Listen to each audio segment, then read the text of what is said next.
physical fitness or those kind of things, but we saw wellness as really holistic. I've heard that word a couple times this evening, but we incorporated these 6 dimensions of wellness into our view of the community. We've got occupational, physical, social, intellectual, spiritual, and emotional. So we had a huge task to try to figure out priorities in all of those. And at the end of the day, there was a lot of overlap with things we knew other groups were doing. So moving on. Yes, a more successful existence, very holistic. And what we found is there's a lot of good stuff going on here as far as wellness and community health. We have great providers of medical care and health care, mental health care, early childhood development, things like that.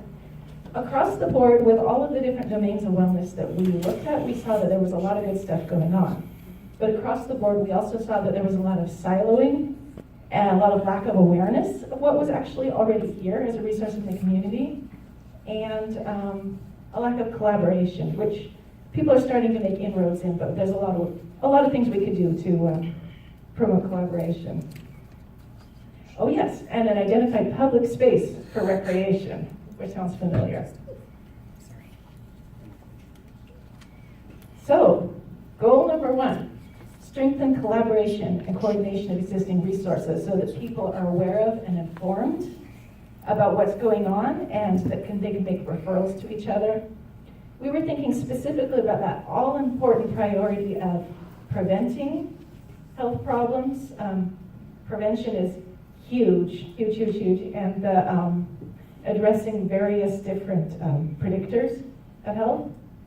So we looked specifically at things like coaching for healthy lifestyles, one-on-one help with weight loss, smoking cessation, active lifestyles, counseling, that kind of thing.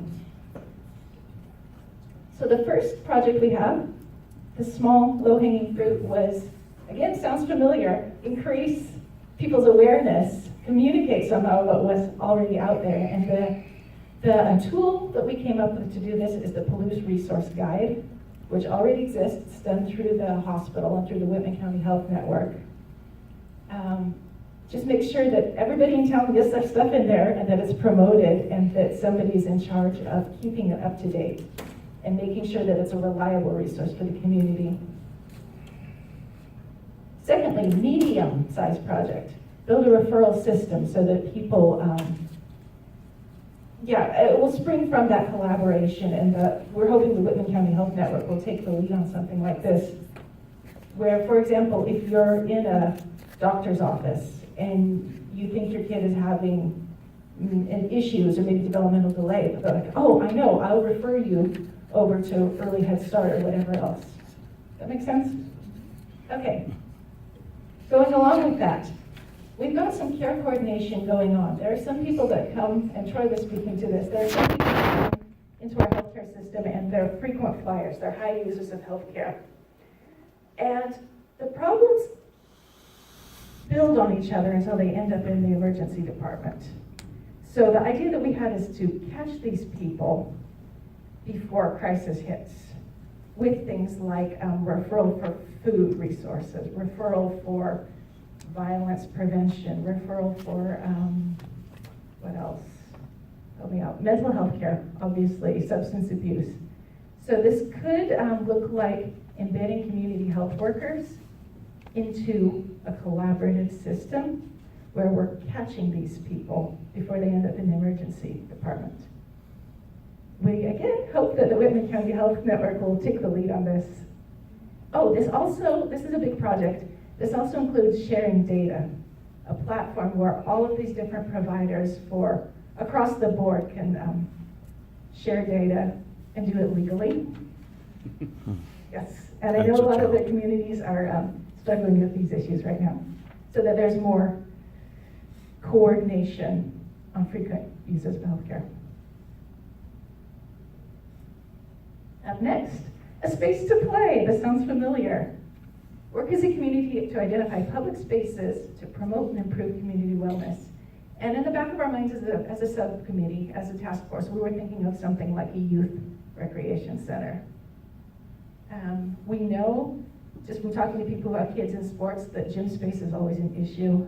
Things are double booked, triple booked, and there's a lot of great stuff going on. There's a lot of activities to build protective factors in kids and adults to get people to be active, to eat right, but yeah, to centralize it somehow. We're thinking our small project would be centralizing all the activities that people can take part in for physical fitness, i.e. recreation.